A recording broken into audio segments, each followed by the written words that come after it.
வணக்கம்ங்க எல்லாத்துக்கும். ஆ இன்னைக்கு எங்க அப்பா சம்மந்தப்பட்டமான ஸ்டோரி கொஞ்சம் சொல்றேன். கேட்டுக்குங்க. ஆ கேட்டுக்குங்கிறேன் இல்ல சொல்றேன். எனக்கு விருப்பம். இஷ்டமா இருக்கிறவங்க பாருங்க. ஏன்னா ஒவ்வொருத்தர் லைஃப்லயும் ஒரு ஒரு மாதிரி நடக்கும். அது இந்த ஏஜ்ல நல்லா புரிஞ்சுக்கிட்டு நானு. அத புரிஞ்சுக்கோங்க. எங்க அப்பா கூட பிறந்தது 6 பேரு. 6 பேர்ல வந்து 2 பசங்க, ஒரு பெண் குழந்தை இறந்துச்சாம். 2 குழந்தைங்க பிறக்கும்போதே இறந்துச்சு போல இருக்குது. அப்போலாம் வந்து ஹாஸ்பிட்டல் அந்த மாரிலாம் இல்லைல்ல. வீட்ல தான் டெலிவரிலாம் பார்ப்பாங்க. அந்த மாரி. அதுக்கப்புறம் வந்து அந்த பொண்ணு ஒரு 5 வயசு வரைக்கும் என்னமோ இருந்து எங்க அப்பாவுக்குலாம் தெரியுமாமா அது. என்னமோ பேர் சொன்னாரு. அ நல்லாத்தான் இருந்துகிட்டு இருந்துச்சு. அது ஏதோ மஞ்சக்காமாலையோ என்னமோ வந்து இறந்துருச்சு அப்டின்னாங்க. அப்புறம் எங்க அப்பா தான் மூத்தவரு. அதுக்கடுத்து நடுச்சித்தப்பா, அதுக்கடுத்து சின்ன சித்தப்பா. இப்ப இறந்தாரு பாருங்க அவரு. இவங்கலாம் இப்டி இருக்கும்போது ஒரு 9 வருஷம் ஒவ்வொருத்தருக்கும் 5 வயசு டிஃபரன்ஸ். அந்த மாரி தான் இருக்காங்க. அப்ப எங்க அப்பா பெரிய ஆளா இருக்கங்காட்டி, இந்த எங்க நடுச்சித்தப்பாவையும், சின்ன சித்தப்பாவையும் கூட்டிட்டு கொண்டு நீ பார்த்துக்கணும்டா, நாங்க வேலைக்கு போயிட்டு வரோன்னு எங்க ஆத்தா சொல்லிட்டு போயிருவாங்க எங்க பாட்டி. அப்ப எங்க அப்பா என்ன பண்ணுவாராமா, இந்த குழந்தைகள கூட்டிக்கிட்டு கொஞ்ச நேரம் விளையாடுவாராம் வீட்ல ஏதோ சாப்பாடுக்கெல்லாம் குடுப்பாராட்டுருக்குது. அதுக்கப்புறம் ஆறு பக்கத்திலேயே இருக்கு எங்க ஊர் பக்கத்திலேயே. அந்த ஆத்துல போயி தண்ணி இருக்குமாமா. தண்ணி இருந்துன்னா அதுல போய் மீன் பிடிக்க நெறைய பசங்கலாம் போவாங்கல்ல. அதுல இவரும் சேர்ந்து மீன் பிடிக்கிறதுக்கு இந்த 2 குழந்தை பையங்களையும் கூட்டிக்கிட்டு போயிருவாராமாங்க. கிய்யலாம் அதெல்லாம் எதுவும் கண்டுக்க மாட்டாங்களாம். சும்மா போட்டு மீன் மம்மாரியா பிடிப்பாங்களாமா. துண்ட போட்டு இழுத்துக்கிட்டு அத பண்ணிக்கிட்டு, இத பண்ணிக்கிட்டு. எப்படியோ கொஞ்சம் மீன் கிடைக்கும் போல இருக்குது. கிடைக்கும்போது இவங்க என்ன பண்றாரு, அங்கேயும் ஆத்துக்குள்ளேயே தீப்பெட்டி கொண்டு போய் ஒரு குச்சிக்கெல்லாம் பொறுக்கி, அதெல்லாம் கிளீன் பண்ணிட்டு, அதுல சுட்டு திங்கிறதாமா. அந்த தீயிலே சுட்டு தின்றுருக்காங்க. சுட்டு தின்னுட்டு எங்க சித்தப்பா 2 பேத்துக்கும் இப்ப நடு சித்தப்பா, சின்ன சித்தப்பா 2 பேத்துக்கும் குடுத்துட்டு வராமா. அவரும் சாப்பிட்டு பசங்களோட எல்லாம் கொஞ்ச நேரம் விளையாண்டுட்டு உடம்பெல்லாம் சும்மா சாரையா ஒழுகி கிடக்குங்களாமா. அப்போலாம் வந்து கோமணம் கட்டிக்குவாங்க. இல்லன்னா துணியில தான் கோமணம் தாங்க. அ அந்த காலத்துல அப்படித்தான் அவங்க வாழ்ந்துருக்காங்க. மேல வந்து துணியா இருக்குது எதுவுமே இருக்காது. கோமணம் மட்டும் கட்டிட்டு அந்த குழந்தை அதுகளுக்கும் எல்லாம் கோமணம் தான்.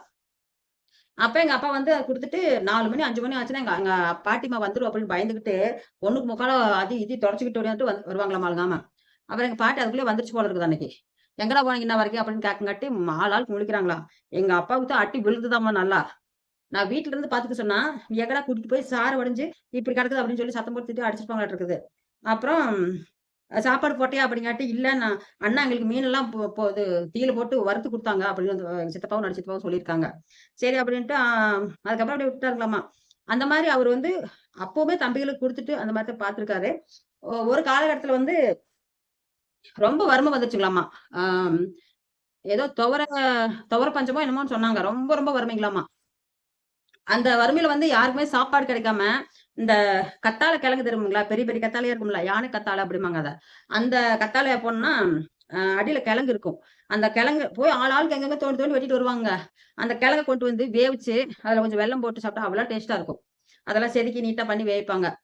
வீட்டுக்கு அதுதாங்க. நாங்களே அதான் சாப்பிட்டுட்டு இருந்தோம். அப்ப எங்க அப்பா என்ன அதுக்கப்புறம் சாப்பிட்டோம் கரெக்ட்டு. எங்க அப்பா வந்து கல்யாணம் ஆகல அப்ப. நானும் மண்ட பைத்தியமா சுழலிக்கிட்டு இருக்கிறேன். அப்ப அந்த அந்த துவர பஞ்சம்ன்னு சொல்லுவாங்களாம் அத. அந்த இதத்தான் சாப்பிட்டுருக்காங்க. அதுக்கப்புறம் எங்க அப்பா இப்படியே இருக்குதே சாப்பாட்டுக்கு கூட வழி இல்லையே என்னடா பண்றது அப்படின்னா, தோணிமலை அப்படிங்கிறது வந்து ஒரு ஊர் ஏதோ. அது எந்த பக்கம் இருக்குன்னு கூட எனக்கு தெரியாது. தோணிமலை. அங்க போயி யாருக்கும் தெரியாம எங்க எடையோட்டிலிருந்து 27 கிலோமீட்டர் நடந்து போயி, அங்க போய் ட்ரெயின் ஏறி அந்த ஊருக்கு போகணுமாமா. அந்த சின்ன வயசுல ஒரு 10, 12 வயசு இருக்கும் அப்ப. அந்த வயசுல. போயி 3 மாசம் அங்கேயே இருந்துக்கிட்டாராமா. அந்த தோணிமலையிலேயே அது எந்த தோணிமலைன்னு எனக்கு தெரியாது. தோணிமலையில நெல்லெல்லாம் நல்லா விவசாயம் பண்ணி நல்லா இருந்திருக்க மாட்டேங்குது. அங்கேயே இருந்துக்கிட்டாரு. அங்கேயே இருந்துகிட்டு, அங்கேயே சமைச்செல்லாம் சாப்பிடுவாங்களாமா. இவரும் அதுக்கு அவங்க சாப்பாடுலாம் குடுத்தாங்கன்னா, அதிலேயே சாப்பிட்டு, அங்கேயே படுத்துக்கிட்டு, அம் கண்ணுல தண்ணி வருதுங்க. நைட்டு பகலா அந்த காட்டுக்குள்ளேயே தான் குளிக்கிறாங்களோ, குளிக்கலையோ தெரியல. கான்ட்ராக்ட் மாரி புடிச்சு நெல்லெல்லாம் அறுத்து, அவங்கள இந்த டயத்துக்குள்ள இப்படிலாம் பண்றதுன்னு ஒரு ரூல்ஸ் போட்டு அப்படி பண்ணிட்டு இருந்திருக்காரு. அ எங்க பாட்டி காணோம் நான் ரொம்ப அழுதுருக்காங்க. பையன இப்படி போட்டு தொலைச்சுட்டோமே, எங்க போச்சோ தெரியலன்னு ரொம்ப அழுதுருக்காங்க. அப்புறம் எங்க தாத்தாவுமே ரொம்ப ரொம்ப அழுதுருக்காங்க. எங்க சின்ன சித்தப்பாவும், நடு சித்தப்பாவும் அண்ணன் எங்க போயிட்டாங்க? அண்ணன் எங்க போயிட்டாங்கன்னு அவங்களும் கேட்டுருக்காங்க. இது ஒண்ணுமே பண்ண முடியாதனால 3 மாசம் அப்படி விட்டுட்டாங்க. சரி என்னமோ ஒண்ணு ஆகட்டும் அப்படின்ட்டு. 3 மாசமா சேர்ந்து 1 மூட்டை நெல்லு சேர்ந்திருக்காரு. 1 மூட்டைன்னா 50 கிலோ. 50 கிலோ நெல்லு சேர்த்தி ட்ரெயின்ல போட்டுட்டு வந்து, காசு ஒரு ரூ. 36 கொண்டு வந்தாராமா அமௌண்ட். ரூ. 36ங்கும்போது இன்னைக்கு 3,00,000 மதிப்புங்க.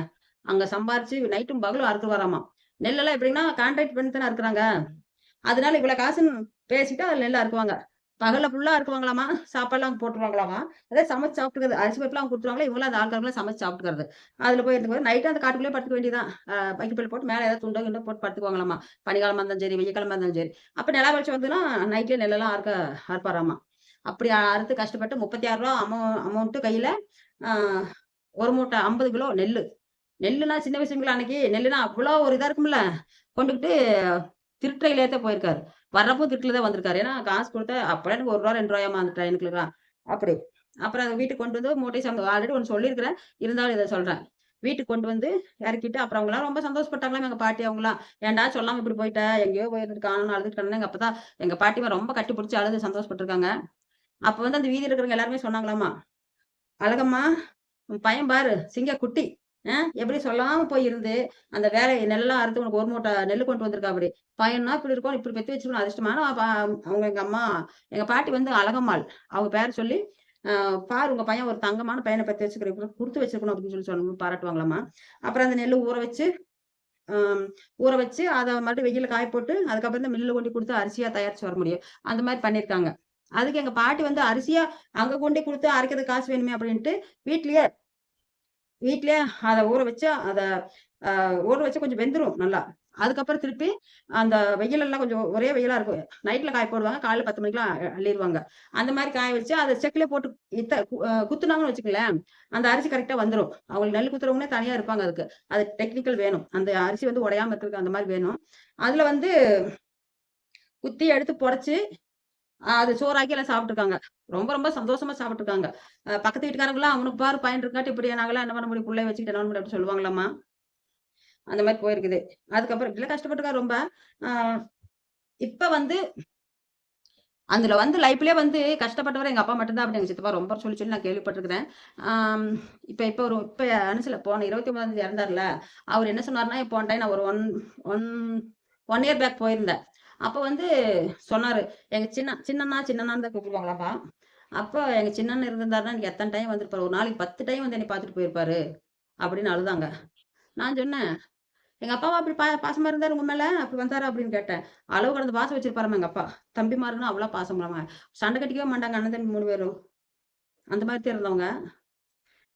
எல்லாமே போயிட்டாங்க. எங்க சித்தப்பா வந்து எங்க அப்பா இறந்தப்ப, அ ரொம்ப கஷ்டப்பட்டு ரொம்ப ஃபீல் பண்ணி அழுதாரு.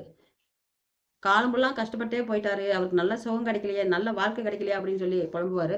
அந்த மாரி தான் போயிருக்குது. அதனால அந்த மாரி பார்த்துட்டு கஷ்டப்பட்டுருக்காரு.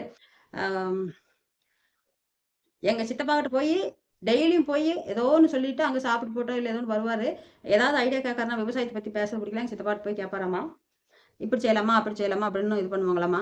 அதே மாரி எங்க சித்தப்பாவுமே வந்து அ ஒத்துமையா வந்து இருந்ததெல்லாம் பாப்பாராமா. எங்க சித்தப்பா கொஞ்சம் எதுவுமே கண்டுக்க மாட்டாருங்களாமா. அவர் பாட்டுல அவரு வேலை செய்றது, அவருக்கு கொஞ்சம் உடம்பு சரியில்லாமயே இருக்கும். அதனால பார்த்துட்டு அவரு அப்படியே போயிட்டாரு.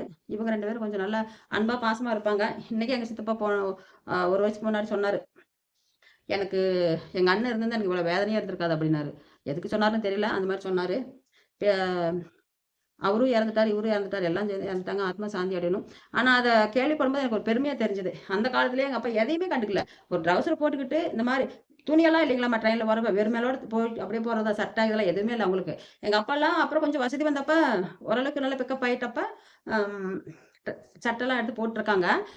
எங்க வீடு கூரை வீடு தான். கூரை வீடா இருந்தாலும், பெரிய வீடா கட்டியிருந்தாங்க. முன்னாடி பெரிய ஹால் மாரி. அது அப்ப வந்து திண்ண அப்படிம்பாங்க. திண்ணன்னு சொல்லுவாங்க அத. பெரிய ஹால் மாரி 2, 4 ஒரு 10, 20 பேர் படுக்கலாம் அந்த அந்த மாரி பெரிய ஒரு ஹாலு. அதுக்கப்புறம் உள்ளுக்கு வந்து ஒரு வீடு. முன்னாடி இன்னொரு இதுல வந்து போர்டிகோ மாரி ஒரு இது இருக்கும். அதுல 2 பக்கம் திண்ண. அதுல எல்லாமே உட்காரலாம், படுத்துக்கலாம், எது வேணாலும் வைக்கலாம். அந்த மாரி அது சிமெண்ட் போட்டிருந்தாங்க அப்ப. உள்ள வந்து சின்ன பால் ஊத்தி பண்ணியிருந்தாங்க. வெளியில வந்து சிமெண்ட் போட்டிருந்தாங்க. அதுக்கு முன்னாடி சென்டர்ல இவ்வளோ கொஞ்சம் இதுல வந்து வாசல் இருக்கும். வாசல் தெளிச்சு அதில கோலம் போட்டு எல்லாம் பண்ணிக்கிறதுக்கு அந்த மாரி இருக்கும். ஆ பக்கத்துல வந்து பாத்ரூம் இல்ல. பக்கத்துல பாத்ரூம்லாம் கழுவுற தண்ணி வெளிய போற மாரி அப்படி வச்சுட்டுருந்தாங்க. செம்மையான வீடுங்க. அது எங்க அப்பா என்னைய வச்சுக்க சொன்னாரு. நான் அத மிஸ் பண்ணிட்டேன் ரொம்ப. அப்ப வேணாம் அப்படின்ட்டேன். இன்னைக்கு இருந்திருந்தா அதுல போய் நான் ஜாலியா இருந்திருப்பேன். என்ன பண்றது? அந்த மாரி தாய் தகப்பன நல்லா பார்த்துருக்காங்க. நன்றி, வணக்கம் மறுபடியும் சொல்றோம்.